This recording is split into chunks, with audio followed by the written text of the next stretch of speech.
Welcome back, everyone, and welcome, Michelle. We have with us Michelle Cassandra Johnson, a yoga teacher and the founder of Skills in Action, Skill in Action, Skill in Action. Skill in Action.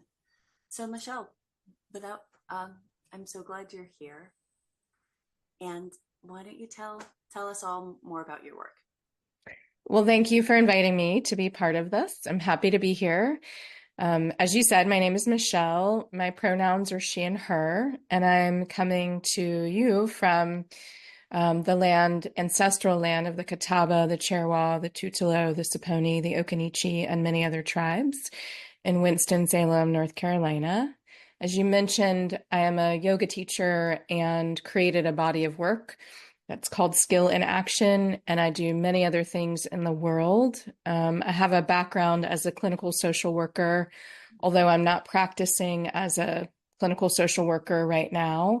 I'm doing more individual work, Akashic readings, intuitive healing, shamanic healing. I also do some of these things in group as well.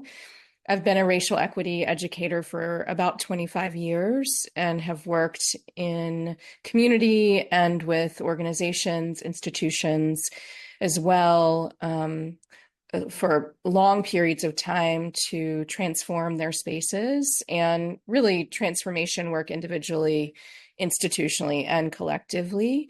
I'm also someone who works a lot with grief. I would say individual grief because of my clinical social worker background, but also collective grief, given that none of this is happening in isolation. And I was longing for a conversation about collective grief and what we're losing, and some practices that we might engage to support us in continuing to understand what we're losing or the root causes of suffering, and then how we mitigate suffering. Some of this work happens in spiritual spaces, and some of this work happens in spaces that don't identify as spiritual per se. And I am also an author. I've written 6 books. The 6th will come out in May. And Skill in Action was actually my first book, and it is about the intersection of yoga and social justice. And then work came from that to help communities, yoga communities. At the time, it's expanded beyond yoga communities, but yoga communities to think about how they could radicalize their practice to make change in the world. And all of my other books and work, they're connected to that. And I would say the thread throughout my work is about healing individually and collectively. So that's a little bit about who I am and what I'm up to. Really great. And I think you partially answered my question, which is you've got these different pieces and how do they all come together? So is there anything else you kind of want to say about that? Like, yeah. Yeah, I think, I mean, people ask me all the time, how do these things weave together? And it's funny because to me, healing is really at the heart of what we need to do. I don't have a prescription for that, or like this, we do it in this one way, because I think there are many different ways. And I also think we're healing on different levels. So there's the inner work that I do through practices and self-inquiry and study and practice with teachers. And then there's work I do in ceremony and circle with people. And then work that I do that's more political, cultural work, cultural shift work. So I think each, body of work that I've created, it comes from this awareness, as I named, that we don't exist in isolation, and the issues that are happening on our planet right now are not new. They're actually very old patterns. And I'd say that I'm someone who sort of helps illuminate that for people. And I do a lot of consciousness raising work through direct sharing direct information about how do these systems like capitalism or racism or white supremacy or the patriarchy, how do they operate? I do it on that level, and then a lot of spiritual work with people as well. So my orientation and frame is that we are interconnected. And of course, this is a spiritual belief and many spiritual traditions as well. And it's why I feel like as I named, things are not happening in isolation, or we're not having this human experience in isolation. And so a lot of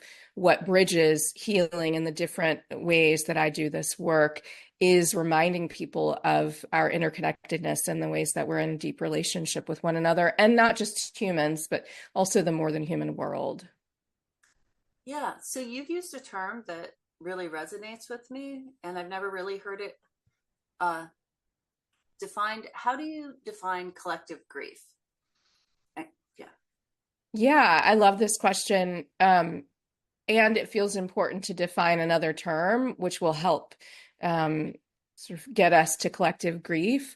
My second book is called Finding Refuge, Heart Work for Healing Collective Grief. And it's all about collective grief and spiritual practice, or having a practice or sadhana that someone engages in. And it's really, the book is really about how do we look at, a lot of times there are conversations about individual grief, but how do we look at this as it is connected to the larger patterns that are unfolding related to loss and grief? So that's the energy and essence of that book.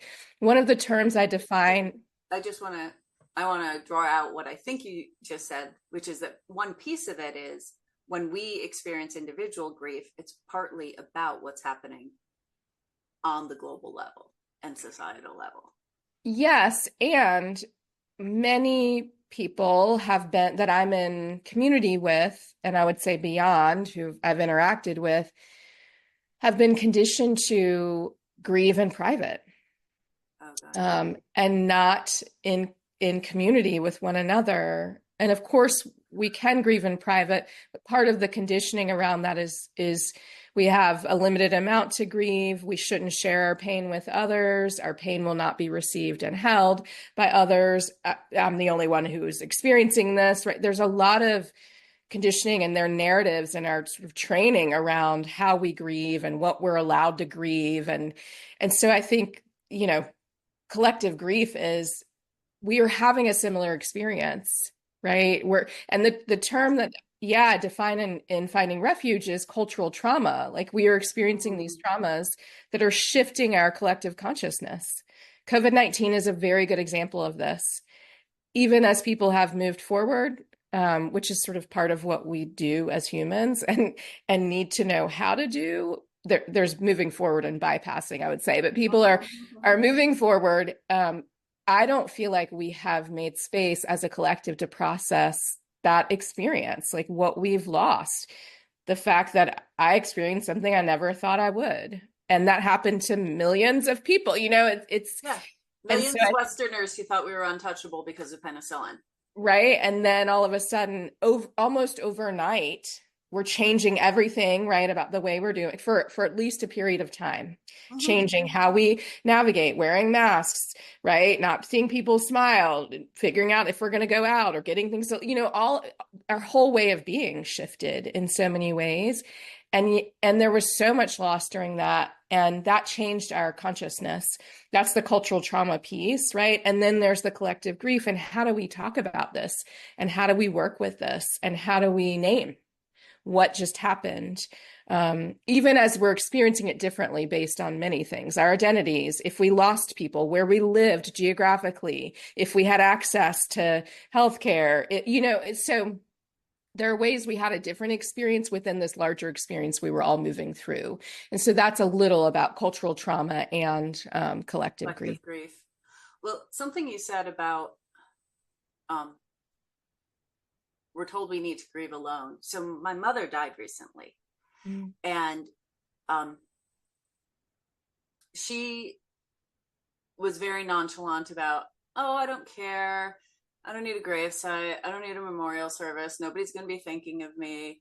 And my father also was like, I don't care. Whatever you want to do.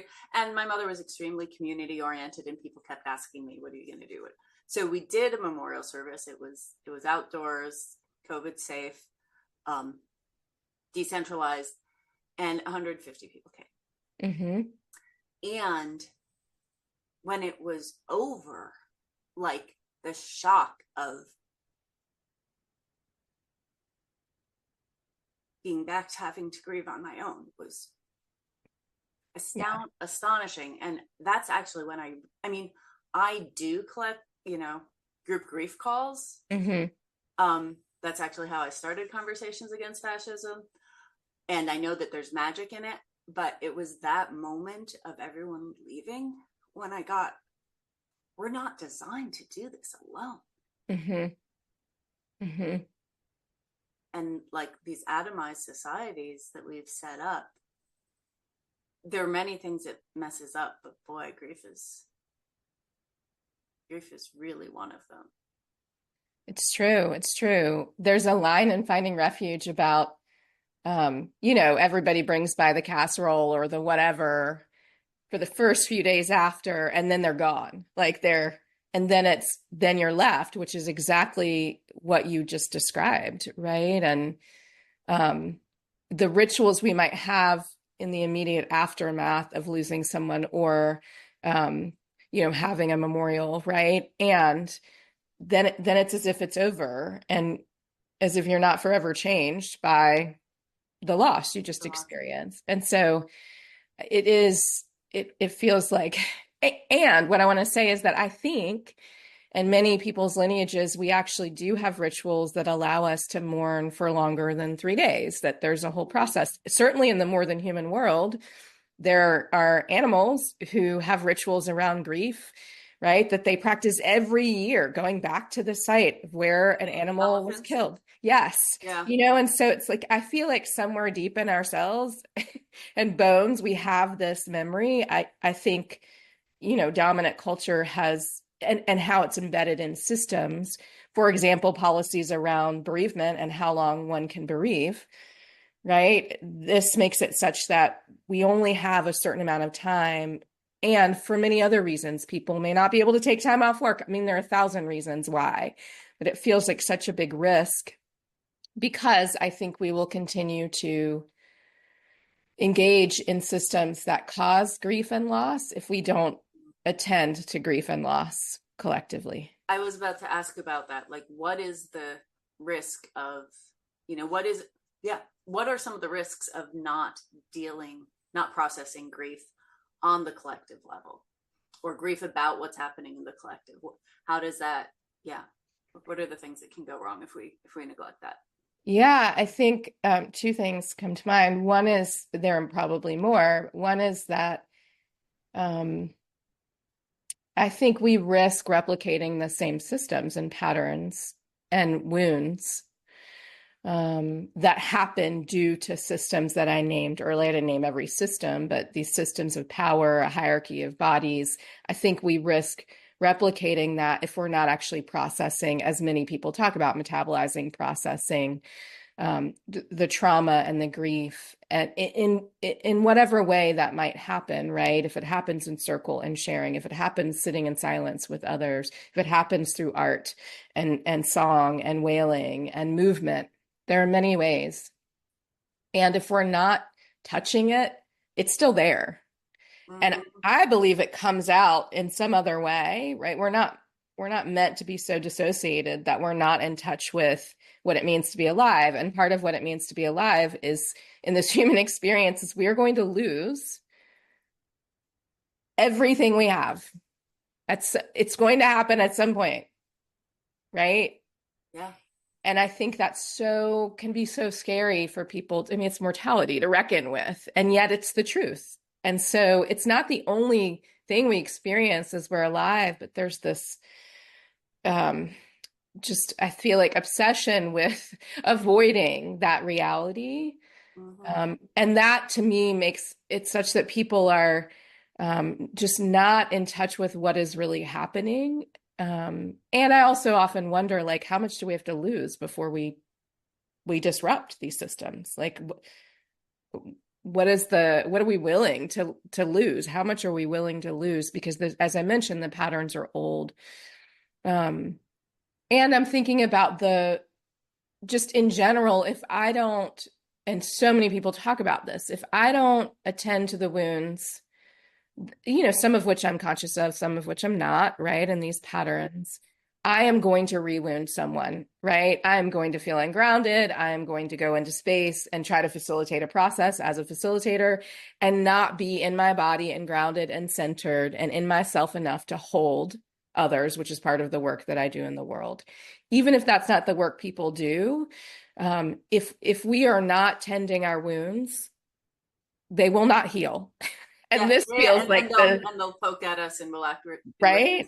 Yeah, I work a lot with paralysis because that was what my thing was before I dealt with my grief. Um, First around growing authoritarianism in the U.S. and now around genocide in the Middle East.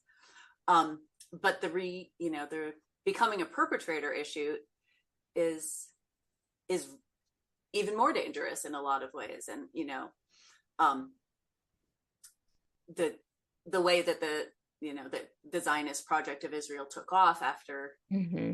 after the Nazi project, after the world discovered it, because it's not just the Europeans, but also the American Jews and Jews from other countries who had been against it, who suddenly were for it.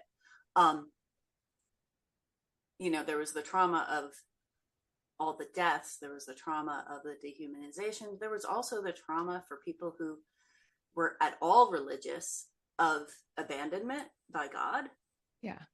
Um, and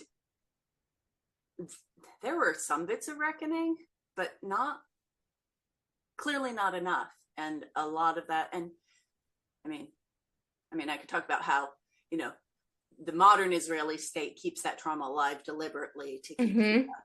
to keep the occupation popular. And in that moment, it was very present for people. And they went out and created some things which they were aware, or some people were aware at the time were Nazi-like, Mm-hmm.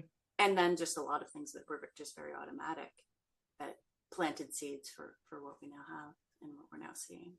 Mm-hmm. Mm-hmm. I mean, yeah, you're naming the impact of I mean many things, but it feels like internalized um, oppression. And when that's not healed, what do we do? We oppress others. Like as a Black person, if I'm not interrogating what white supremacy is telling me about who I am and the impact of that on my body, and I don't mean to like this is work, ongoing work, right? Yes. It's an ongoing practice.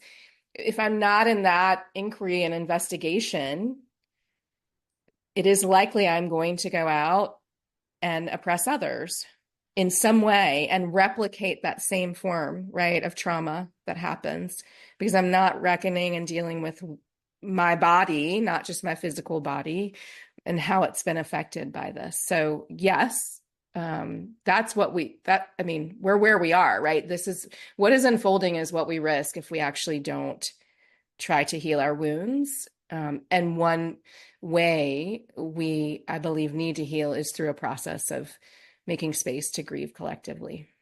Mm. Yeah. And, you mentioned, like, particularly what you face as a Black woman. What, what do you want, what do you want to share about, like, positionality and what difference that makes in how we grieve, how we hold trauma, and also how we make a difference? Yeah, I mean, I think there are so many layers to this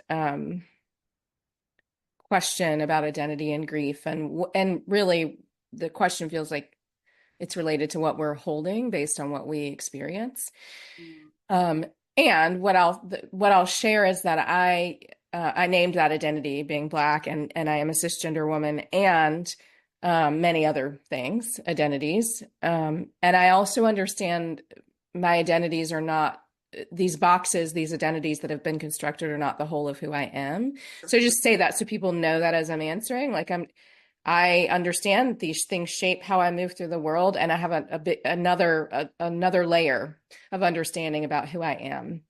And I would say, as a Black woman in particular, um, and other Black women talk about the burden that is laid on Black women, right? To like save the community and do the work and do all of the work and do, and that is heavy. And I'm not sure people who don't share the same identity or who find it difficult to sort of be with that, understand what it's like to have that kind of pressure that is imposed. It's not as if I feel like I, Michelle, can save the world. I actually don't feel that way. I can do my part, right? I can do like my part, which may seem little, and I know it ripples out and matters. So I can do that. This is what is placed on me as a Black woman because of culture and how it operates. And I mean, I think because of how Black women have responded to social movements and often been, queer Black women have often been at the forefront of these social movements and risking their bodies, putting them on the line. So it's no mistake that that's part of the narrative. And yet everyone needs to do their part. That relates to how we change. And then how we grieve, I think because of that narrative that I just named, as a Black woman, people have had to learn how to check on me. And what I mean is that people think I'm strong. And so they don't often say, "How are you?" I mean, it's happening more. Actually, 3 people did this yesterday randomly who do not know each other, reached out in these ways that I was kind of like, what's in the air today, right? What are people feeling me in some way? It was amazing. And prior to that moment, it's just been rare for, people say, check on your strong friends, right? It's like that kind of energy where if people witness me doing what I do, transformative work in the world, there's an assumption that I can hold that and don't need to be held. And what that means is has not always been in the past, I'll say, space for my grief. And in a white supremacy culture, right, there's no space for Black people to grieve, or people of the global majority, Black, Indigenous people of color, to grieve what white supremacy is stealing, right, and extracting and trying to annihilate all of the time. There are some spaces where I do that in affinity groups with other BIPOC folks and across difference too at times, depending on the relationship I have with people. And I also think your question is really about trauma. So the example I want to give is that white supremacy is affecting us all, and yet it's affecting us differently. As a BIPOC person, as a Black person, I'm directly affected by white supremacy because white supremacy is trying to annihilate who I am in this world.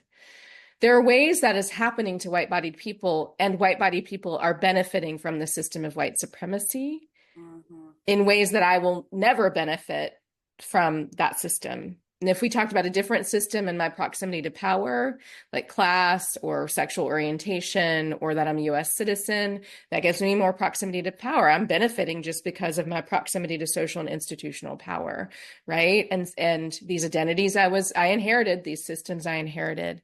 But based on Blackness, I feel like and this is true, we can apply this to other identities. It is important for people who are more proximal to power to understand that people who are marginalized are being impacted in these grave ways, right? That are very different than if you're at the center of power. So I think that's part of what I'd want people to understand, the impact and then the grief and what we're internalizing. And you were talking about doing your part, right? We all have parts, and we all have a different part to play.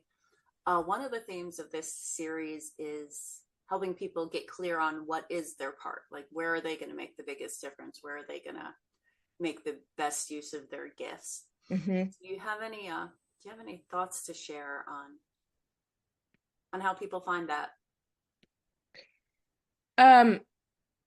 Yeah. So I was just talking about proximity to not personal power, social and institutional power. And understanding that can help people figure out, right, and clarify what their role is. An awareness that everyone is not actually having the same experience can point us to our right role. and how to be in right relationship. And so if, for example, I'm in the center of power based on certain identities I embody, something that could happen is that I look around and say, oh, this is normal. There are other people who look like me here. This makes sense. And then I might not sort of investigate, well, what else is happening? Right? Who is in the margins, for example, and what is their experience, and how am I participating in their marginalization? Those questions are helpful because they raise consciousness and build awareness. And then, who am I in relationship with? And what do we have the power to do based on our access to resources and not just money, time, space, right? We can think about relationships that we have, networks that we have, right? Safety. So because there's more we can risk if we have more access to safety. So there's that piece. And there's also the piece related to social location, about if we are in relationship with communities who are experiencing marginalization, so not in an extractive way, that we can take direction from those communities and ask what is needed. When that, it's nuanced, because you don't just go ask somebody randomly you have no relationship with. And also, I think at this point in time, a lot of consciousness has been raised. And there are a lot of resources for people to learn about these things we're talking about. And so I don't want to say like people have everything they need to figure out their role right now. And there's a lot, there are so many tools to figure out what is my role now. And really what stops people, in my experience, is taking a risk, and they think they're going to make a mistake and they're going to mess up and someone's going to get mad at them for thinking they're in solidarity when they're really not, and then not having the muscle to deal and the capacity to respond to what it is like to make a mistake when we're doing change work. I make mistakes all of the time. That is part of what people can do to clarify their role so they can continue to show up, right? And be in a place of learning about what is needed, what's needed now. The context has shifted. I'm willing to do this. I have access to this. This is some of what people can do. And some of what we named, some of this is inner work and some of it's community work too. This, it's asking questions of ourselves. It's in communication. Right. Yeah. Yeah. So it's happening on all these different levels as well. And the other thing is that I said this too when I talked about my role is, I'm doing my piece of work. I do not expect to save the world. And nor am I here to do that. Nobody put me here to do that. And nobody asked me to do that. And so I think no individual can. No, it's not what's we're not a DC possible. Comic hero. Right? We're not doing that. And I think it would be helpful for people to remember as they take that risk that it is movement toward liberation, if that's what they're up to. It may seem really insignificant. And I just trust, right? If everyone is doing something in the spirit of liberation, what's possible? I sit with that question all the time. And it's not just one thing, right? Every day, what am I doing in the spirit of liberation? And not just liberation of Michelle, right? For me, but liberation for us all, and not just human, but the more than human world. So these are some of the things I think people can do, could practice. I have so many other things I want to talk about, and we're getting close to the end. So why don't you share about your free gift? Oh yeah. So I think it's my third book, We Heal Together. It came out in 2023, and it is about rituals and practices to build community and connection. It is about the themes we've talked about. There's a chapter about ritual and what is ritual and why. The beginning is about grief, and what we talked about related to collective grief. There's a chapter about ancestors, a chapter about the more than human world, about dreaming, about what is possible. So much of what we talked about, and I created a journal that is a PDF that's free and downloadable through my website.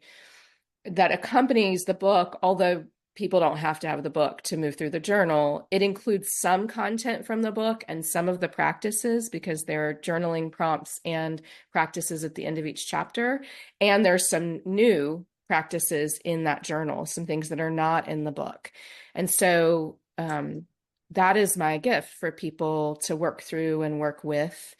And again, it's on my website, which is michellecjohnson.com, where people can download the journal. Wonderful. This was a really great conversation, Michelle. I love the work you're doing. I'm so glad to learn more about it. And yeah, thank you for your time and for sharing with our audience. Thank you. So nice to be here with you. All right, I'm going to stop recording.